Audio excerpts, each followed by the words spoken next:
have to be on my good behavior today since my boss is here. Don't tell her some of the stuff I've done in the past. With that, I'm delighted to introduce our speakers for today. I've been a fan of their radio show for a long time. I've listened to it. They have fun with it. They pass along a lot of great Lincoln business information. And I'm going to turn it over to them, Robin and Dave, with Grow Lincoln on KLIN.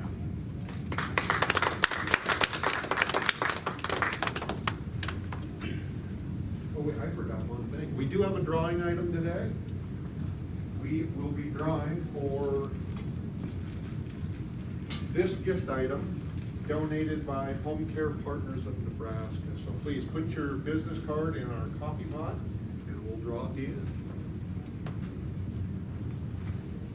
Well, thank you for having us. A lot of familiar faces today. It's always good when you walk into a crowd of people and you know a few folks, so it's good to see those of you that we've met. I'm Robin Eschliman. This is my co-worker at the radio station, Dave Albers. We are both commercial real estate agents. We're frenemies, we're competitors. But when I left the big company, it must have been about 10 or 11 years ago, just like you guys, I co-shared space with Dave in his office. We realtors collaborate we have our own little ecosystem of collaboration. So I thought what we'd do is maybe start out first by telling you, maybe giving you a little bit of advice about what it's like to be a business owner over the years. We'll keep that short because the really fun part is the Grow Lincoln show. That's really, everybody just wants to know what restaurants are opening. So we'll get to that. We'll get to that. But when I guess what I would maybe pass on as advice to entrepreneurs, when you first get out, you first get started, probably the biggest advice is don't spend a penny of money that you don't have to. And some of you have probably learned about that the hard way. But you know, the networking groups are always kind of important to me, and it's kind of interesting to see things change with the age groups. And you know, now it's all Twitter and Facebook, and some of the younger kids don't get out of networking groups, maybe like I think they probably should. But you do have to be careful about going out and buying advertising or being in networking. You have to be really choosy about that, and you have to measure results. And one of the interesting things that I've learned about these groups that you join is, you know, I always would go to them up first because I want to get leads for my business. I need customers, so I'm going to go to this group. I'm going to try this out. But sometimes you find that what that group offers is something completely different than what you originally thought, or you get a value out of it that you would not have expected. And just yesterday, I went to my commercial realtors group, which of course I joined that because I wanted to put my things on multiple listing system and I wanted other brokers to show my space. But yesterday we had a lawyer that came and spoke to our group, and she told us in detail, step by step, here's how you file a lien on somebody who refuses to pay your commission. That lawyer probably bills her time out at $400 an hour. So I probably paid a good portion of my year's, or got back a good portion of my year's dues just by going to that one lunch with that one lawyer. So I think it's worth it to try some of the groups and see, you know, you got to figure out, does this work for you and your business? My company, what I do is I help businesses that have gotten past the entrepreneur stage and they now have several employees and they have to go out and look for space. So I work with companies that need about 2,000 square feet or more. And some of them want to buy a building, most of them want to lease buildings, so that's the market that I work in. So now I'm going to let Dave talk about what he does. I've got a louder voice than she does. Can you use it, please? Oh, you need it for the camera, excuse me. Yeah, thank you. I'm going to just kind of jump and endorse a couple of people. Better Business Bureau, good group to be associated with. LIBA, good group to be associated with.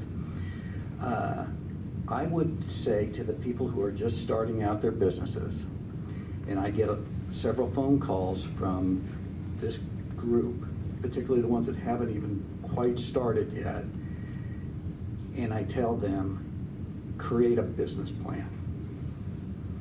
You need to create a business plan. and run through all those expenses and run through what you're projecting your revenues are gonna be, and make sure that you've got that stuff all figured out. And I will also tell you something else.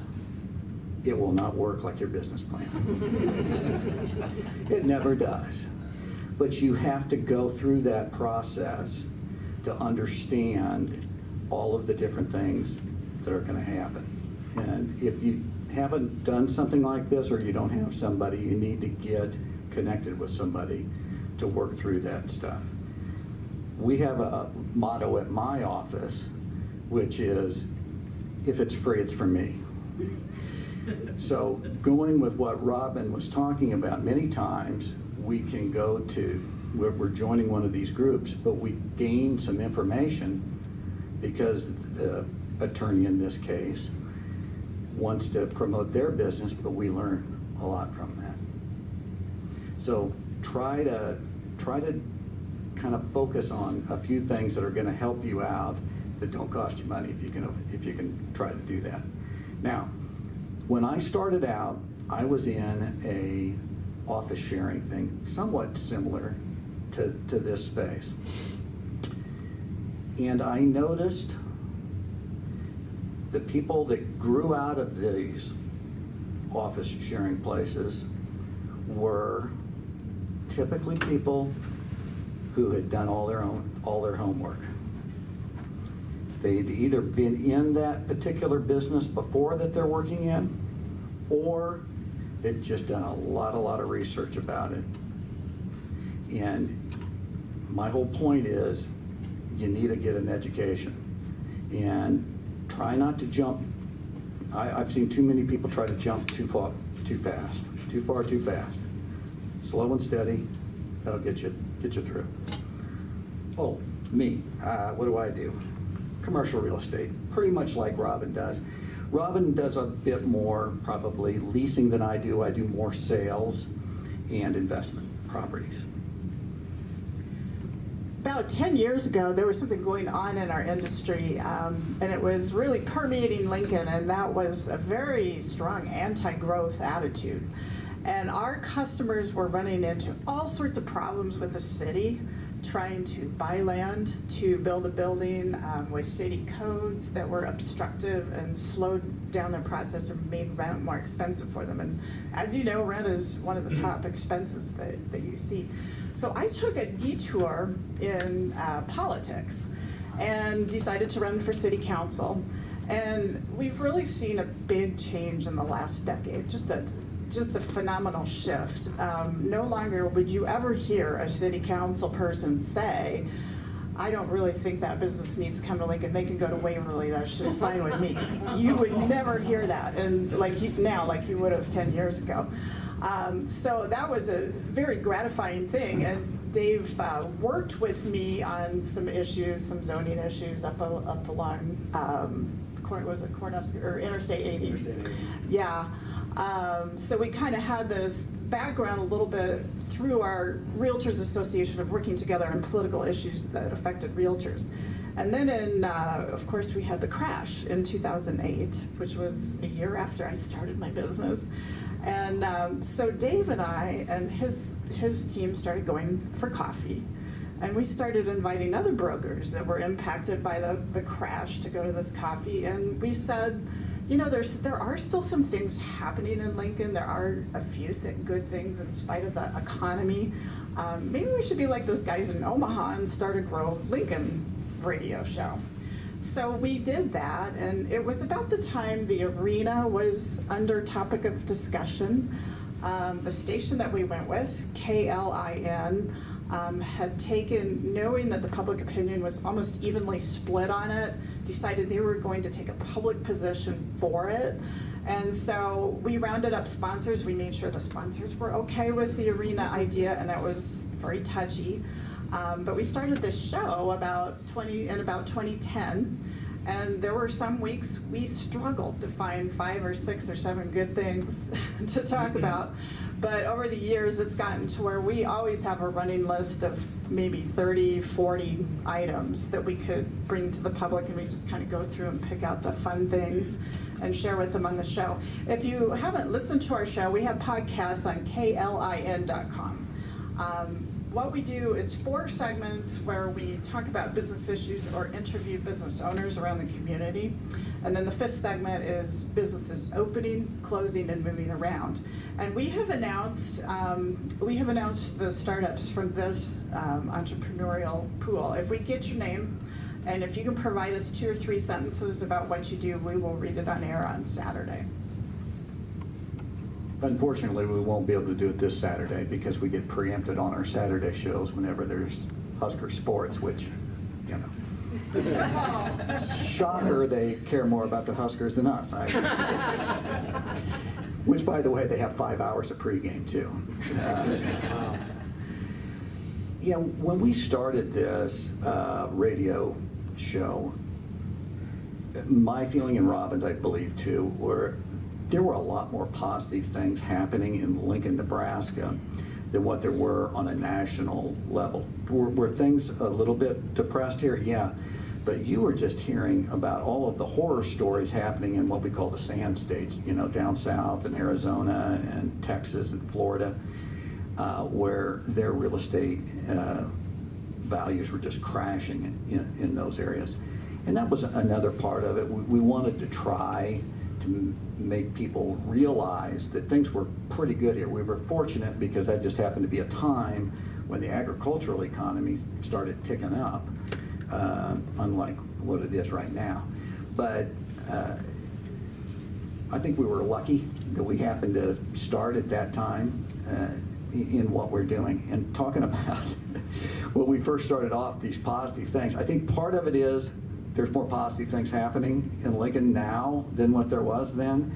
Also, we got a little bit more efficient at how we were able to gather our news. I think that helped out a lot. Here's where, let's just ask questions, Robin. Let them ask us questions. Yeah, should we throw out some buildings that you might see that are under construction and tell people what they are, and then open it up for? I'm going to start off with one that we've gotten asked a lot about recently, and this is the building you might see on just to the south of 84th and Pioneer. You'll see a bunch of steel going up there. And I bet we've been asked this question 20 times. That is going to be a fire station. And people have asked us, and when you first look at the structure going up, you wouldn't immediately know that that was the case.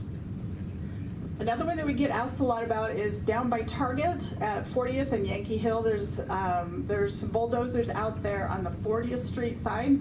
That is going to be a credit union that's under construction there. Is it called First Nebraska? Does that sound right? Which I think it's maybe their 2nd or 3rd location in Lincoln. So what we'd like to do, and I guess we'll have to kind of work with the video guy here, is do you want us to take the mic and just let them ask their questions. Let you ask your questions. Okay, Doug, go ahead. Yeah, just feasibility-wise, downtown, specifically hospitality. So, Kindler, there's a lot of construction, kind of what I'm talking by construction as far as condos, retail space, but hotel rooms. I mean, in football season, everybody does well in the rail yard. They go to the legs. But do you see that the rail yard supporting what are we up to, 6,000 hotel rooms down there? With the construction of more coming? Go ahead. That's a great question for the Chamber of Commerce or those tourism guys. We keep hearing announcements that people are doing it, and they must think there's a market for it. Now, the 9th and O has not happened, but that may actually have more to do with the apartments than the hotels. Or was it the hotel? I guess we don't really know. What we're also seeing, though, is a change where a lot of the motels that you used to see people staying at out on the interstate now by the airport, those are going up for sale. And some of them are going to be repurposed. It's just constantly shifting. And I'm not an expert in the hotel market, so I don't know the exact answer to that. But let me tell you, one thing you do find out when you deal with these large national hotel people, they have a lot of data people that run a lot of numbers, and they try really hard to not be wrong.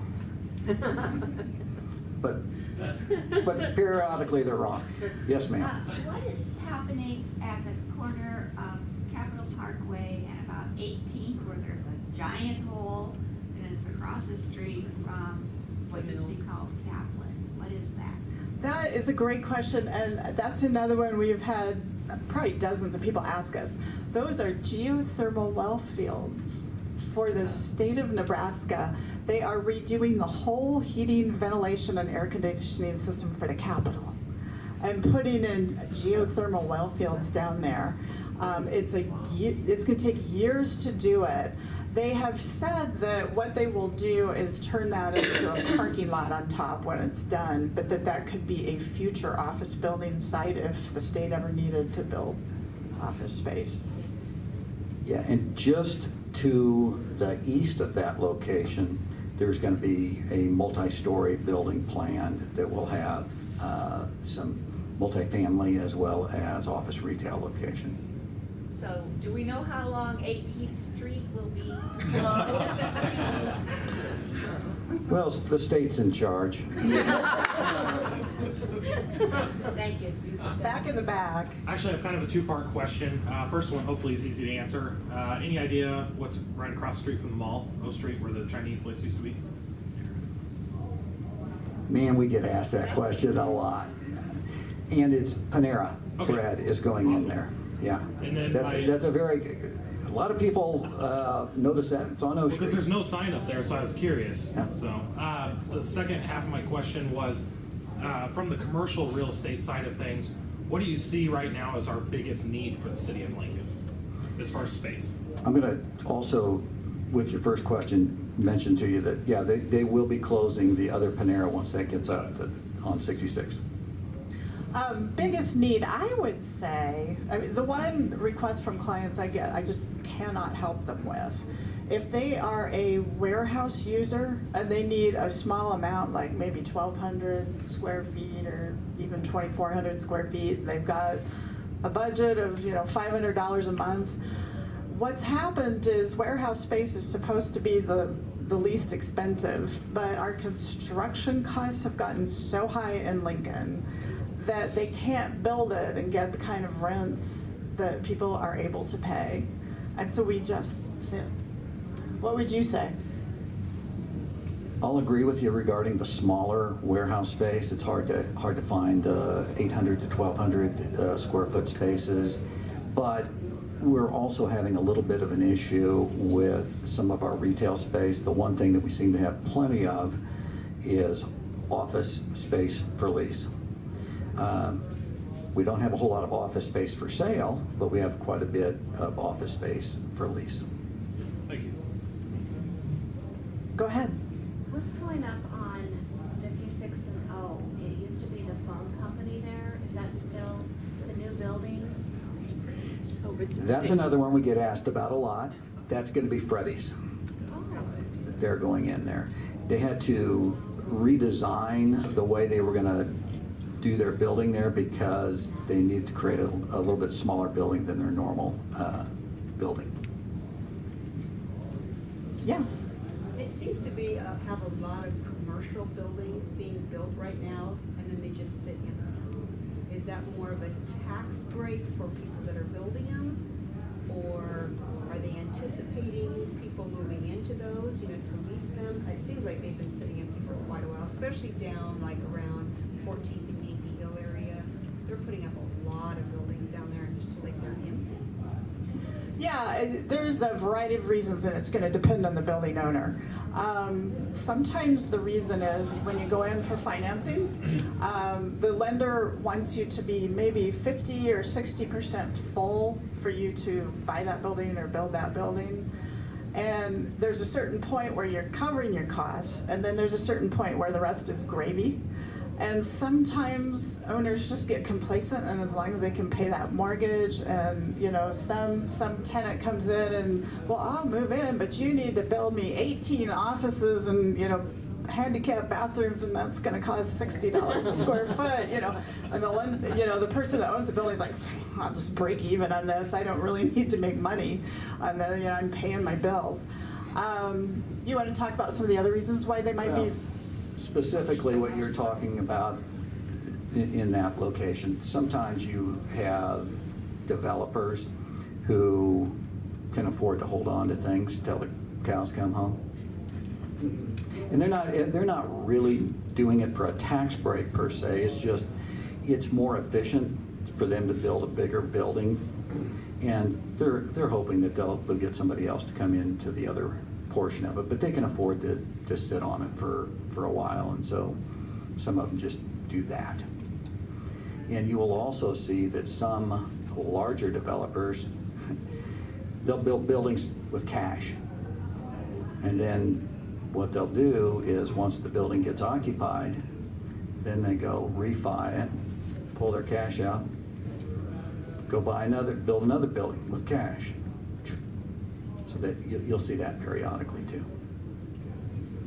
We get asked that question in conjunction with, why are there already vacant buildings? Why do they feel the need to build the new ones? And a lot of that has to do with what we in the business, our jargon, we call it functional obsolescence. That various decades have various design trends, and especially the Americans with Disabilities Act really disadvantaged a lot of the older buildings that were built before 1990. Often have stairwells, lofts, basements. There's not enough room for a handicap bathroom or an elevator, and it's extremely expensive to change your building and put those things in. Or if you're a restaurant and you want the 18-foot high ceilings, you know, and the warehouse look, but you walk into a building and the ceiling's only 12-foot high, that's not the way a modern restaurant is. Or a warehouse, same thing, you know, the warehouses now are 24-foot high, and back in the 1970s and 1980s they were 14-foot high. And so we get that question a lot, and a lot of it is due to functional obsolescence. The building is out of style. It's just not popular anymore. Yes, sir.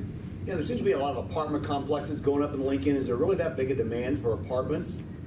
Well, apparently there is. Okay. I keep wondering, you know, when they're going to get to a saturation point. Yeah, I wonder that too. See, But yeah, they just keep building. Mm-hmm.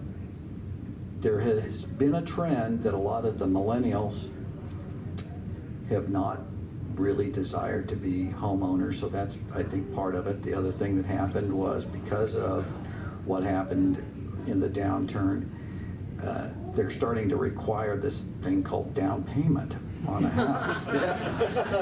And yeah, that's changed. prior to that, you could just about breathe on a mirror, and if you saw your breath there, you were able to get a loan.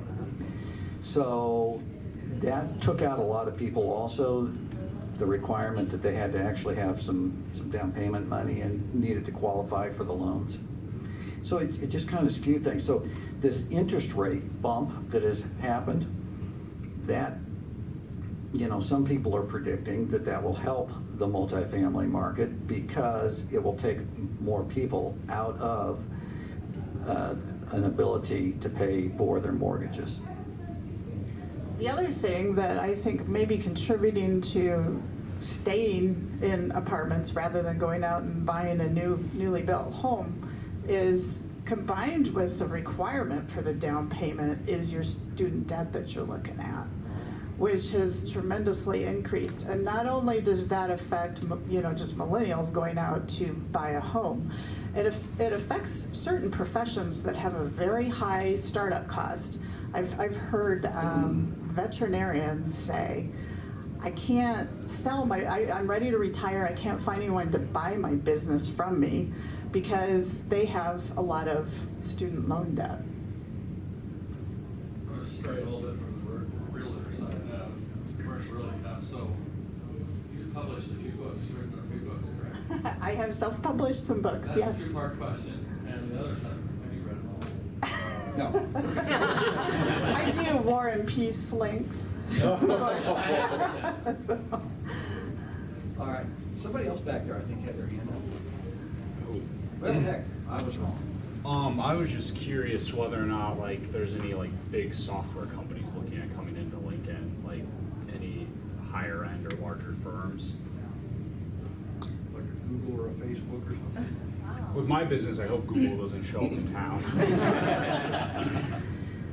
I haven't heard of any new large ones planning on coming to town, but we do hear about expansions of some of our local people. One of our sponsors, well, frankly, is Bridge to Better Living, which, by the way, very interesting concept of what they do, because somebody is going to have to, everybody's going to have to deal with what they deal with. So, but we have another one. Gosh, all of a sudden, Rob, Don't Panic Labs. I was going to say it just escaped me, and very interesting because they deal with a lot of apps that people use around town, and they know they're a lot more plugged in, probably like you are, to the tech industry of what's happening here in Lincoln. Yes, ma'am. You were talking earlier about saturation. What about assisted living facilities? They seem to be quite a few, and it's some of those facilities you have to have a certain amount of income to be able to get a unit, where there seems to be not enough for the baby boomers who are lower income, where they haven't saved, like the World War II generation. And are there any, do you know of any companies that are coming in to be like HUD housing for assisted living, or just talk to me a little bit about saturation for assisted living? Well, you'd be better off just turning your head that way and talking to her about that. But I'm not aware of any new projects that are coming in that meet what you're talking about. Once again, the problem is the construction cost associated with trying to build a brand new building. You would have to get a significant subsidy in order to make those numbers work, it'd be my guess. And so money's what makes the world go round. I would guess that some of the older assisted living homes that were built that are having a hard time competing may eventually, as they age, move into serving that market. So if we're overbuilding now, it may not be a huge problem. There may be a market coming in that can take that. I did talk to someone down in the city aging department who told me kind of off the record that this is a problem, what you're describing, and that if some of the people were able to move out of their low-income home, an elderly person who lived in a lower-income home had a place to go, that it would open up more affordable housing for those millennials with the student loan debt.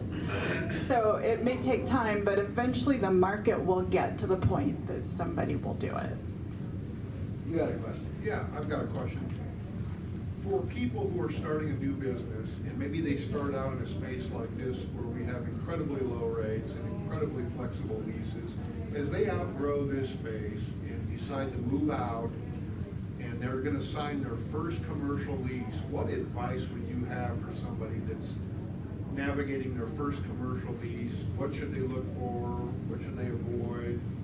Would you like to talk about triple nets?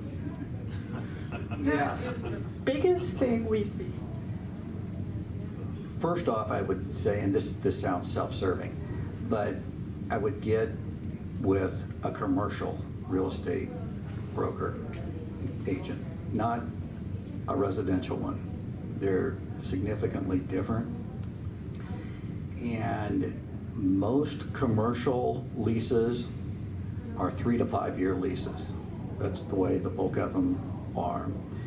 And as Robin mentioned the term triple net, you'll hear that get tossed around a lot. So what that really means is you're going to be paying what we call a base rent, and then you'll be paying the triple net charges. Now, this isn't the case all the time, but somehow these triple net charges have to be calculated into the rent. Triple nets are property taxes, property insurance, and common area maintenance. And those three charges can vary quite a little bit depending upon where you go, particularly with the property taxes. Newer buildings, needless to say, the property taxes are a lot higher. Some places, if you go for some smaller spaces, like let's say for instance this place, or one that just has one or two, they'll just have what we call gross leases. You just pay X amount, just like you did with your apartment. That people understand that. Now you say, well, the landlord, that SOB's just trying to get all the money they can. Well, what their real deal is, they're just shifting risk from one place to another. And if they don't do it here, they're going to have to crank up the rent someplace else. And it's just that's all it is. I mean, basically, you're shifting some risk from one way to another. So. We're like everyone. Everything for us is going digital. And so the problem we have is people are on the internet and they're looking for this space and they see this property is $7 a foot, that property is $25 a foot, this is $12 a foot. You literally need a commercial realtor to go through every single one and tell you whether that price includes the triple nets or not. And if it doesn't include it, you need the commercial realtor to give you an estimate of what those things are going to be so you can quantify what your overhead really truly is going to be. Another thing that we do too is check into the zoning for you, make sure that what you're doing is allowed in that part of, yes. I'm going to lead into this question by saying that I live down in Hickman and we really need more commercial space, so please take a hard look at that area for us. But outside of that, for the Lincoln area specifically, what do you see as the biggest commercial growth areas in Lincoln right now? Well, it is south, and you know, we hear from Grow Lincoln fans all the time, why don't I get anything up north? And there's a cold, hard reason for that. It's because the retailers particularly are looking for disposable income. And sometimes these things in cities are just the herd. This is where the herd went. And you know, the people in the houses went that direction on that side of the river and the factory went on the other side of the river. Lincoln's really no different. You know, a lot of our industrial went north and west and the houses went south. So, yeah, the south, we're starting to look like a hot dog. O Street is not the center anymore. It's South Street, or it might even be further south than that. Yes, sir. Last question. It better be a whopper. More of a statement. There still seems to be a stigma in Lincoln when I first moved here many, many years ago, you know, between north of O and south of O. And I mean, everybody talked about living, you know, if you're going to live in Lincoln, live south of O, if you live north of O. So there seems to be a big divide in the city. Do you ever feel that or see that? Well, we don't do residential real estate, so Okay. we don't hear about that a lot. Fallbrook has really taken off because they put they got the school up there. I mean, that has just taken off. Stevens Creek over by 84th and Holdridge, if you have not driven, up the road up here, it's just amazing what is going on at 84th and Holdridge. And it's gonna stop before it gets, to 120th or 112th because of the floodplain, and then it'll be the commercial areas that go in. Right. Right. I mean, If they go there. there's floodplain issues that you have to deal with. Also, what kind of slowed some of the stuff to the east was sewers. We need to have sewers running because, well, we don't like to have that stuff back up in our houses. Or get from Yankee Hill south of there, once they start going up that hill, then they'll go to residential homes again. Well, I believe that's the end of it for us. I'd like to thank you both for being here. I'd like to thank you by giving you each a Focus Suite mug. Hopefully you'll use those while you're on the radio.